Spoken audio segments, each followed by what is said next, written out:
Go. Hi, I'm Ellen McCauley, and this is session 7, the 4th year of Pray It Off here at Holy Family in Syracuse, New York. I'd like to go over what it means to be part of Pray It Off. Before beginning any exercise or weight loss program, please check with your doctor or physician, because Holy Family, Pray It Off, and Ellen, we don't have anything to do with any injuries or whatever, because you have to check with your doctor and make sure that you can exercise, that you can go on a weight loss program. It is not a diet. What we advocate here is a new lifestyle where we eat a little less, we move a little more, and we ask God to help us. We have St. Pio as our intercessor, and people have intercessions that they write and they put in this box right here. You can write in St. Pio, and I will pray for them every week. Also, Mary Pat, if you can raise your hand, she goes on missions. She's a nurse, and every year she goes to Guatemala. Where else are you going?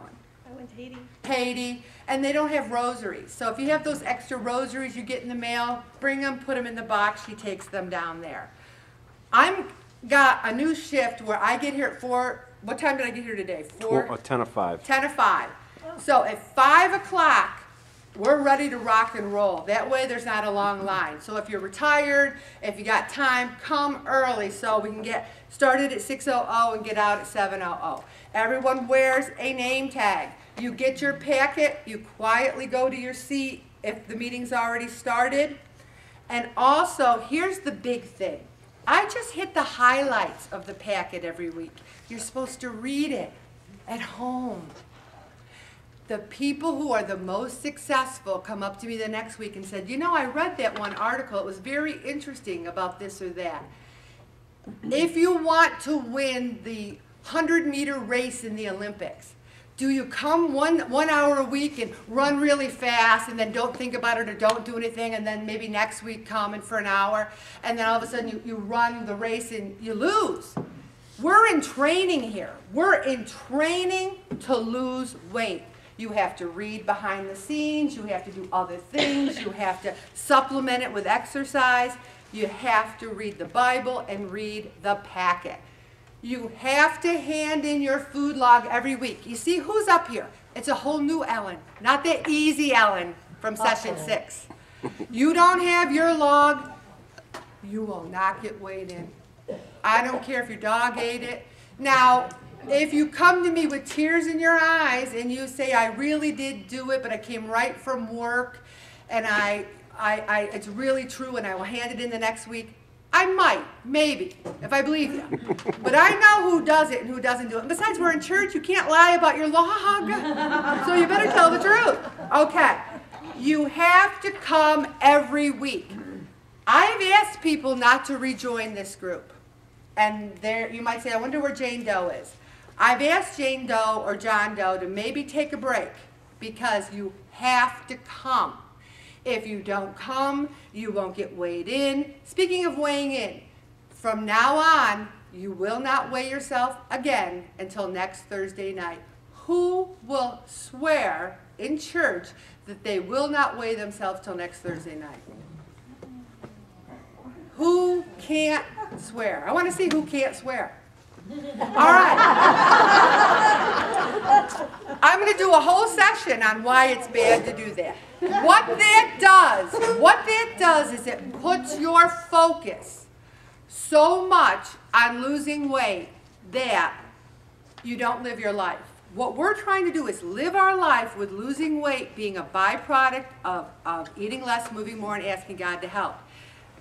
Weighing yourself every day is not going to affect one iota what you weigh next Thursday night. You will still weigh the same. If you weigh yourself every day this week and weigh yourself next Thursday, what you weigh next Thursday will be the same whether you weighed yourself every day.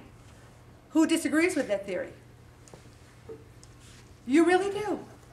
For me. How will it be different? Last session, which is not my best session, I stopped weighing myself and I started gaining weight and then taking it off. I will let Shay Riley weigh herself every day. I will let Shay Riley. Shay Riley has lost 60 pounds. She can weigh herself 10 times a day. Shay Riley can weigh herself. Anyone else want to raise their hand? I didn't think so. I didn't think so. Shay, weigh yourself as much as you want. Can I just say one thing though? Yes, Drew.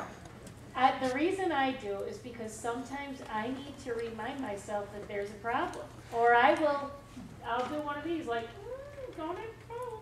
When you hit 50 pounds off, you can weigh yourself every day. Those of us in the group who haven't hit our 20, 30, 40, weigh yourself every day ain't working. It ain't working. All right? And if you have to, do not tell me about it. I don't want to hear it. Okay. Because so many people say, well, that's not what I weighed 5 minutes ago at home. Or this morning, that's not what I weighed. Okay.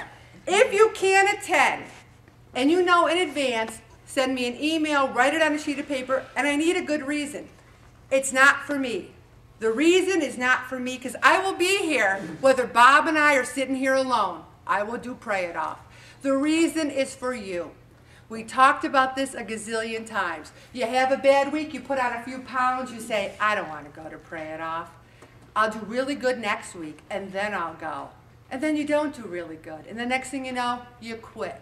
We've all done it. We've all been there. You're going to weigh the same whether you come to pray it off or stay home. You're going to weigh the same.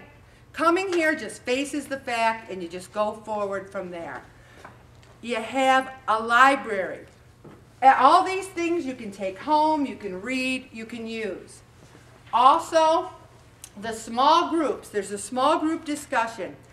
The small groups, I give a lot of items on the agenda because I don't want you talking about the Pinstripe Bowl or what you had for dinner at Christmas. I want you talking about the items on the sheet because as a group, you come to agreements or you feel like people have the same problems as you. And there's usually more items than you can even get to because I don't want you kind of digressing into chatter. And if you want chatter, come early because we're here at 5. You can come from 5 to 6 and have a lot of chatter. Please refrain from perfume and colognes because there's many people who are allergic to it. As a matter of fact, I don't want to say, please, just don't do it. Yeah, I don't want to say please refrain because that sounds too nice. I can't let you in the group if you do it because there's people who are really, really bad. Okay? How's that? Is that good? Excellent. Now, the next 2 sheets here are the goal sheets. What this means is you write, if you weigh 200 today, you write down 200. Then you write a 26-week realistic goal. Now let's talk about that for a minute, everybody. If everyone showed up who's supposed to be here, and a couple people are in the hospital, which on my book is a legitimate excuse, just in case you might wonder, there should be 75 people here and 5 in Florida. If 75 people, let's not even talk about our Florida buddies, lose 10 pounds, 10 pounds, that's 750 pounds that we will lose as a group. Now last session, we had 75 people. You know, one person tonight referred to session 6 as the lost session, and it kind of was. We had a lot of issues. I'm playing a song tonight that says, we're going to have problems, we're going to have issues, that's what life is. We let a lot of things get to us in our lives, but we're here and we're going to go forward and we're going to have God help us. But in session 6, when we had around 75 people, we lost 120 pounds. Just a second. Dan, you were in session 6, right? How many pounds did you lose in session 6? 60-something. 60-something! Do the math, everybody. Dan lost half of our weight in session 6. One person. Here we go, Dan. Yes! So, here's what I want everyone to write on their goal sheet. I don't care if you don't want to write it or not, because I want you to write 10 pounds less. That not what you were today, because let me tell you why. Because a lot of you came in today weighing more than you weighed last time you were here. So let's say last time you were here you weighed 223. Then I want you to write 213. I want everyone to say that they're going to lose 10 pounds in session 7. I'm going to be honest, okay? If you feel uncomfortable, you don't have to raise your hand. How many of us who were here in session six lost 10 pounds in session 6 and kept it off?